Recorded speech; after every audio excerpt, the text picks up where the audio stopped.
Story with Binaca. सुनिए कहानी Binaca की जुबानी। तो लीजिए, हाजिर है मुनि मनितप्रभ सागर जी की कहानी समता के शिखर ढंढन मुनिवर।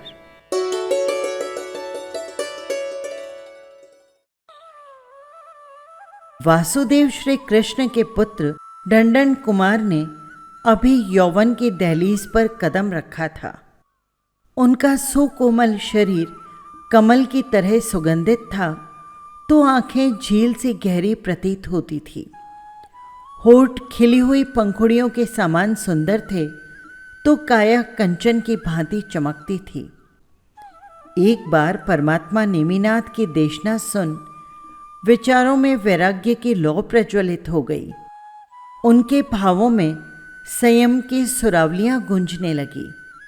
पिता वासुदेव श्री कृष्ण ने समझाया, माँ ने मनाया, परिवार ने बहलाया, संबंधियों ने फुसलाया, पर कुमार का वैराग संध्या में खिली हुई आभा के जैसा तो था नहीं, जो कुछ समय में विलीन हो जाता।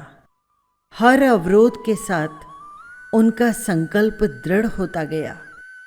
जीवन के सार को पाने के लिए सुकोमल ढंढन कुमार के कदम बढ़ चले संयम के कटीले मार्ग पर। उनके जीवन में भोगों के प्रति अनासक्ति थी और हृदय में शासन के प्रति श्रद्धा। आचरण में दृढ़ता थी और भावों में निष्काम भक्ति। प्रभु नेमिनाथ के पास प्रवज्जित होकर जप तप स्वाध्याय में तल्लीन हो गए ढंढन मुनिवर। प्रतिदिन वे शुद्ध आहार की गवेषणा के लिए निकलते, पर शुद्धता कहीं भी उपलब्ध नहीं हो पाती। यद्यपि वे अभाव में सद्भाव की साधना महीनों से कर रहे थे, पर एक दिन मन में खिन्नता व्याप्त हो गई। अरे, मैं कितने महीनों से आहार की प्राप्ति के लिए गली गली में घूमता हूँ, घर घर में जाता हूँ, पर कोई भी ऐसे नहीं सोचता कि मुनिवर प्रतिदिन आते हैं और खाली हाथ लौट जाते हैं। विचार करते करते ढंढन मुनि की आंखों में उदासी की निशा छाने लगी। हताशा और निराशा के जाल में उलझे खिन्न और विषाद हृदय के साथ मुनिश्री ने प्रभु नेमि की सन्निधि में प्रवेश किया। परमात्मा नेमिनाथ को वंदन कर ढंढन मुनि ने कहा, भंते, मुझे आज भी शुद्ध भिक्षा उपलब्ध नहीं हो पाई। पता नहीं कब मुझे प्रासुक आहार उपलब्ध होगा। परमात्मा नेमिनाथ ने केवल ज्ञान के आलोक में उनके हृदय को पढ़कर कहा, मुनि ढंढन, मन को विषादग्रस्त मत बनाओ। प्रसन्नता से हर स्थिति को स्वीकार करना सीखो। यहाँ देने वाले भी तुम हो और पाने वाले भी तुम हो। तुम्हारे अंतराय कर्मों का आवरण ही तुम्हारे शुद्ध आहार प्राप्त करने में बाधक बन रहा है। परमात्मा के वचन सुनकर ढंढन मुनि जिज्ञासा भरे लहजे में बोले, परमात्मन, पूर्व भाव में मैंने ऐसा कौन सा काम किया था जिसके कारण मुझे शुद्ध आहार उपलब्ध नहीं हो पा रहा? प्रभु बोले, मुनि ढंढन, पूर्व भाव में तुम एक राज अधिकारी थे। तुम्हारी देख रेख में ही राजा की कृषि का सारा कार्य संपन्न होता था। एक दिन खेत में काम करने वाले मजदूर श्रम करते करते थक गए। प्यास से उनका गला सूखने लगा। बैल भी हल जोतते जोतते बेहाल हो गए और भूख के मारे तड़पने लगे। दोपहर की घनी धूप, आग बरसा था सूरज, तपती हुई कृश काया, पसीने से भीगा शरीर, भूख प्यास से व्याकुल मजदूर, किसान और बैल। उन्होंने तुमसे हाथ जोड़कर विनती करते हुए कहा कि हमें भूख लगी है, प्यास के मारे प्राण निकल रहे हैं, खाने पीने की थोड़ी बहुत सामग्री दे दो, फिर हम वापस काम में लग जाएंगे। भोजन और पानी भी सामने ही था। उनकी अनुनय भरी भाषा सुनकर भी तुम्हारा हृदय नहीं पिघला। तुमने कहा, एक बार और हल चला लो, फिर तुम्हें अन्न जल मिल जाएगा। उन्होंने बार बार निवेदन किया, पर तुमने उनकी एक न सुनी। उस समय तुमने घोर अंतराय कर्म का उपार्जन कर लिया। वत्स, तुम्हारे द्वारा ही बांधे गए कर्म आज उदय में आ रहे हैं। अब समता से इन्हें स्वीकार करो। अलाप की स्थिति में लाभ मानो कि आज मुझे तप करने का लाभ प्राप्त हो रहा है। प्रति पल प्रसन्न रहो। न प्राप्ति में सुख का निवास हो, न अप्राप्ति में दुख का एहसास हो। परिस्थितियों के गुलाम बनने के बजाय स्वयं के मालिक बनो। उसी समय ढंडन मुनि ने उत्कृष्ट अभिग्रह धारण किया कि स्वलब्धि से मिला हुआ आहार ही स्वीकार करूंगा, पर लब्धि से मिला आहार मेरे लिए अस्वीकार्य है।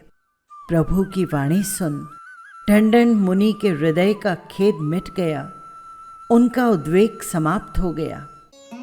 आखिर मैंने कर्म बांधे हैं तो उनका भुगतान भी मुझे ही करना होगा। रो रो कर जो भोगता है वो और नए कर्मों को आमंत्रित करता है। जो प्रसन्न और सहज भावों के साथ प्रतिकूलता को स्वीकार करना सीख लेता है, वो कर्म पंख से मुक्त होकर शुद्धत्व और बुद्धत्व की गरिमा को उपलब्ध कर लेता है।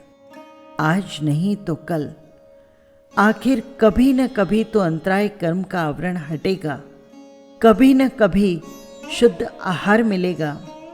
पर जब कर्म का परिपाक होगा तभी मिलेगा, न पहले हो सकता है न बाद में। तो फिर मैं खिन्न क्यों बनूं? ढंडन मुनि प्रसन्न चित्त से जप तप में जुट गए। प्रतिदिन निर्दोष आहार की गवेषणा करने नगर में जाते और खाली हाथ लौट आते, पर मन में कोई पीड़ा नहीं होती। तपस्या का लाभ जानकर पुनः अपनी ज्ञान आराधना में मस्त हो जाते। एक दिन वासुदेव श्री कृष्ण ने परमात्मा नेमिनाथ को वंदन कर प्रश्न किया, भंते, आपके 18,000 शिष्यों की विशाल संपदा है। बहुत से उत्कृष्ट आराधक हैं, कई तपस्वी भी हैं, ज्ञानी भी हैं, ध्यानी भी हैं। मेरे हृदय में आज उत्कृष्ट साधु को वंदन करने का भाव उमड़ा है। मैं 18,000 मुनिवरों में से उत्कृष्ट साधु को विशेष वंदन करने का लाभ प्राप्त करना चाहता हूँ। कृपा कर आप मेरी जिज्ञासा का समाधान करें। वासुदेव श्री कृष्ण, ढंडन मुनि जो पूर्वावस्था में तुम्हारा पुत्र था, वो साधु ही उत्कृष्ट आराधक आत्मा है। वो सारे मुनियों में श्रेष्ठ है। तब श्री कृष्ण ने कहा, प्रभु, मैं उस शिखर पुरुष को वंदन करने का लाभ प्राप्त करना चाहता हूँ। आप मुझे बताएं कि वे मुनिश्रेष्ठ कहाँ पर हैं। सपूत की प्रशंसा परमात्मा के मुखारविंद से सुनकर गिरधर का सीना गौरव से चौड़ा हो गया। प्रभु नेमिनाथ ने कहा, वासुदेव, ढंडन मुनि अभी भिक्षा के लिए नगर गए हुए हैं। नगर में जाते समय तुम ढंडन मुनि के दर्शन पा सकोगे। मुनि दर्शन की तीव्र उत्कंठा लिए वासुदेव द्वारिका की तरफ चल पड़े। उन्होंने सामने भिक्षा के लिए घूमते हुए मुनि ढंडन को देखा। कृशकाय, मलिन शरीर, क्षुधा परिचय से भीतर धसा हुआ उदर, पर उनके चेहरे की रौनक कुछ नई ही थी। जलती हुई जमीन, तपता हुआ सिर, बहता हुआ प्रस्वेद, नंगे पांव, शारीरिक दौर्बल्य, फिर भी बदन पर छाई हुई प्रसन्नता और दिव्यता अद्भुत और अनूठी थी। वासुदेव गजराज से नीचे उतरे और वंदन करने के लिए उत्कृष्ट तपस्वी श्रमण श्रेष्ठ कुल दीपक के चरणों में झुक गए। उनके अंग अंग से अहोभाव की ध्वनि मुखरित होने लगी। संत शिरोमणि के दर्शन पाकर उनका चेहरा गुलाब सा खिल उठा। श्रद्धा की अमी धारा उनकी आंखों से बह चली।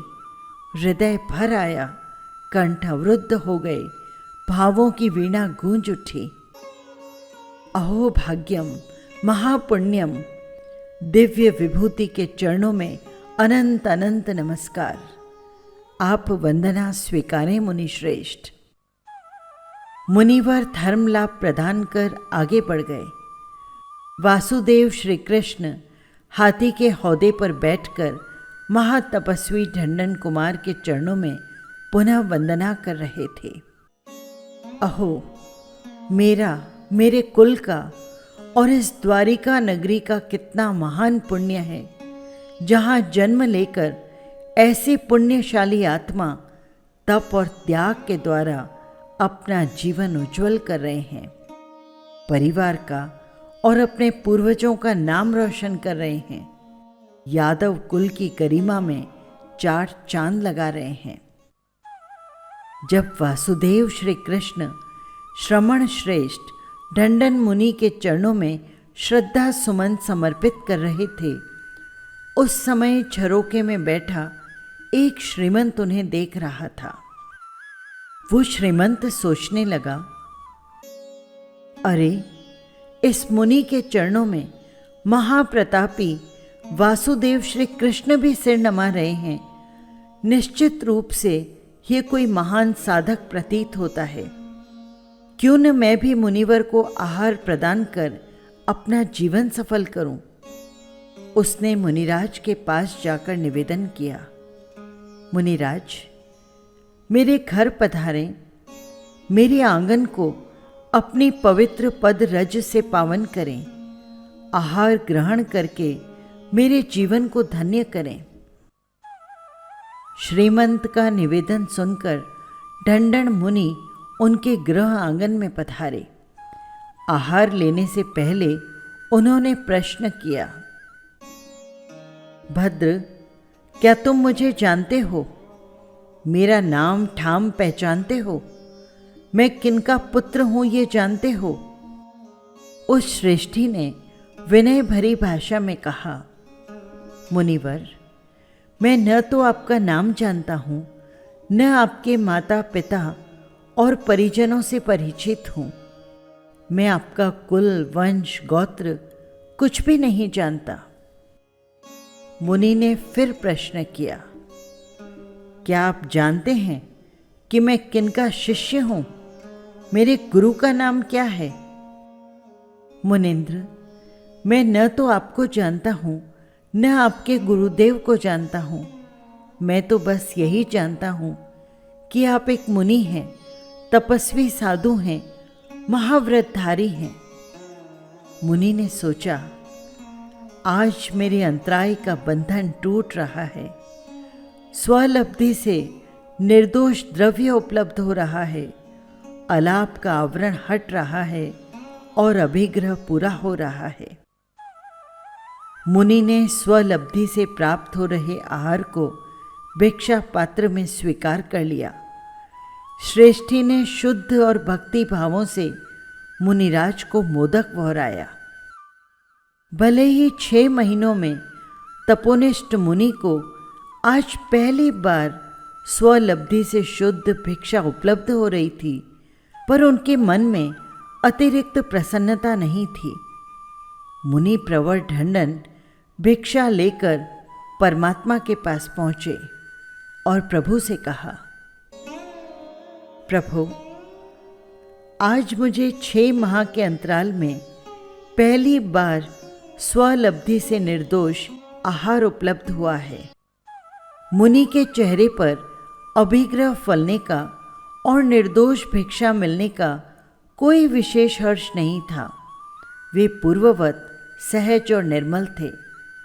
प्रभु नेमिनाथ ने कहा, वत्स वो भिक्षा तुम्हें स्वलब्धि से प्राप्त नहीं हुई है, बल्कि वासुदेव के कारण प्राप्त हुई है।